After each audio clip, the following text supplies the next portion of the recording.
નમસ્કાર TV9 ગુજરાતીમાં આપનું સ્વાગત છે। હું છું આપની સાથે હિરલ મહેતા। મહત્વના સમાચારો પર નજર કરીશું, પરંતુ તે પહેલા રાજકોટથી જે સમાચાર મળી રહ્યા છે તેના વિશે આપણે વાત કરી રહ્યા છે।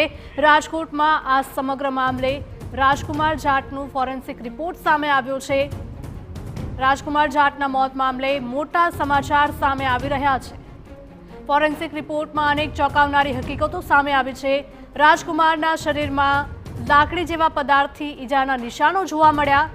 આ સાથે જ ગુદામાં 7 સેન્ટીમીટર ઊંડો ચીરો પણ મળી આવ્યો છે। પીએમ રિપોર્ટમાં શંકા ઉપજાવે તેવા મુદ્દા સામે આવ્યા છે। લાકડીથી મૂઢમાર મારવામાં આવ્યો હોય તેવા નિશાનો જોવા મળ્યા। 4-4 સેન્ટીમીટરના ઈજાના નિશાનો જોવા મળતા અનેક સવાલો। ઈજાના નિશાન મૃત્યુના 12 કલાક પહેલાના હોવાનું અનુમાન છે। તો રાજકુમાર જાટનું મોત અકસ્માતમાં થયું હોવાનો અહેવાલ છે। ગોંડલના પૂર્વ ધારાસભ્ય જયરાજસિંહના ઘરે આવ્યા બાદ ગુમ હતો રાજકુમાર જાટ। રાજકુમાર જાટની હત્યા કરી હોવાનો તેમના પિતાનો દાવો છે। હત્યામાં જયરાજસિંહના પુત્ર ગણેશ સામેલ હોવાનું છે મૃતકના પિતાનો આરોપ।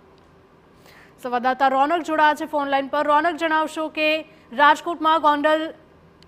રાજકોટના ગોંડલમાં રાજકુમાર જાટના મોત મામલે સૌથી મોટા સમાચાર કહી શકાય। પીએમ રિપોર્ટમાં અનેક ખુલાસાઓ થયા છે। જી, જ્યારથી રાજકુમાર જાટની હત્યા થઈ ત્યારથી અત્યાર સુધીના આ સૌથી મોટા સમાચાર કહી શકાય।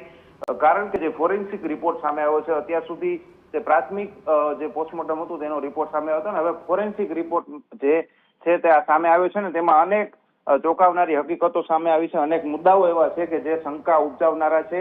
જે ફોરેન્સિક રિપોર્ટમાં સામે આવ્યું છે તેમાં મહત્વના જો કોઈ મુદ્દાઓ હોય તો એ મુદ્દા એ છે કે રાજકુમાર જાટ છે તેના મૃતદેહના શરીર ઉપર લાકડી જેવા પદાર્થથી માર માર્યાના પણ નિશાન, ઈજાના નિશાન છે તે જોવા મળી રહ્યા છે। અને બીજું સૌથી મોટી વાત એ છે કે તેની ગુદાના ભાગે 7 સેન્ટીમીટર જેટલો ઊંડો ચીરો પણ જોવા મળી રહ્યો છે। શું આ પ્રકારની ઈજાઓ અકસ્માત થવાથી થાય તો તેવી શક્યતાઓ ખૂબ ઓછી છે। અકસ્માત થવાથી શરીરના જે અંગો છે તેમાં ભાંગતૂટ થવાની શક્યતા છે, પરંતુ આ પ્રકારની ઈજાઓ મારવાથી થાય તેવી શક્યતાઓ છે તે રહેલી છે। ને અત્યારે આ ફોરેન્સિક રિપોર્ટ સામે આવતા અનેક શંકાઓ છે તે ઉપજી રહી છે કે ખરેખર શું રાજકુમાર જાટની હત્યા થઈ છે કે માત્ર અકસ્માત જ છે। અત્યાર સુધી જે પોલીસે તપાસ કરી છે તેમાં સામે આવ્યું છે કે રાજકુમાર જાટનું અકસ્માતમાં મોત થયું છે ને તે જે ટ્રાવેલ્સ છે, ખાનગી ટ્રાવેલ્સ, અને તેના ડ્રાઈવરની પણ ધરપકડ છે તે અત્યાર સુધીમાં કરી લેવામાં આવી છે। ને જે તપાસ છે તેમાં સામે આવ્યું છે, ફોરેન્સિક રિપોર્ટ જે સામે આવ્યો છે તેને ફરીથી આ કેસને એક રહસ્યમય બનાવી દીધો છે ને રાજકુમાર જાટનું જે મોત છે તેને ફરી એકવાર રહસ્યમય। તો આપણી સાથે રાજકુમાર જે છે તેમના પિતા પણ જોડાઈ ગયા છે, મૃતકના પિતા જોડાઈ ગયા છે। રતનલાલજી, જે પ્રકારની વિગતો સામે આવી રહી છે, પોસ્ટમોર્ટમ રિપોર્ટ આવ્યો અને તેમાં એવું ખુલાસા થયા છે કે અનેક લાકડીથી માર માર્યો હોય તેવા નિશાનો મળી આવ્યા છે। હવે આગળ શું પગલાં લેશો તમે? હું તો પહેલા દિનથી જ કહું છું કે એની હત્યા થઈ છે। એક્સિડન્ટ એનો થયો જ નથી, એક્સિડન્ટ થયો જ નથી। એને જે મારવા વાળા એને મારીને રોડ ઉપર નાખ્યો હતો ને ત્યારે ઓલી ગાડીઓ ઉભી હતી ને ઓલી એમ્બ્યુલન્સે ભગવાનને મોકલી હતી, એટલે ઈ લોકો ઈ જ કરાવતા હતા કે એક્સિડન્ટ નો રૂપ દઈ પણ ભગવાન મારી ભેગો છે અને ભગવાન જ બધી લાજ રહી છે। અને બધા લોકો જે પૂરા हिंदुस्तान के सभी वर्गों ने मेरा साथ दिया है, सभी सर्व जाति सर्व समाज सभी लोग मेरे साथ न्याय में जुड़े हुए हैं और इस न्याय के लिए मैं हाई कोर्ट सुप्रीम कोर्ट तक मेरे अंत तक न्याय के लिए ही लड़ूंगा। अब मेरी एक ही लड़ाई है और मुझे न्याय मिले। આપ સાથે જ પોલીસ દ્વારા શું કહેવામાં આવી રહ્યું છે? આપ જ્યારે પોલીસ ફરિયાદ કરી હતી અને પોસ્ટમોર્ટમ રિપોર્ટ જ્યારે આવ્યો ત્યારબાદ કોઈ પોલીસ સાથે વાતચીત થઈ છે કે કેમ?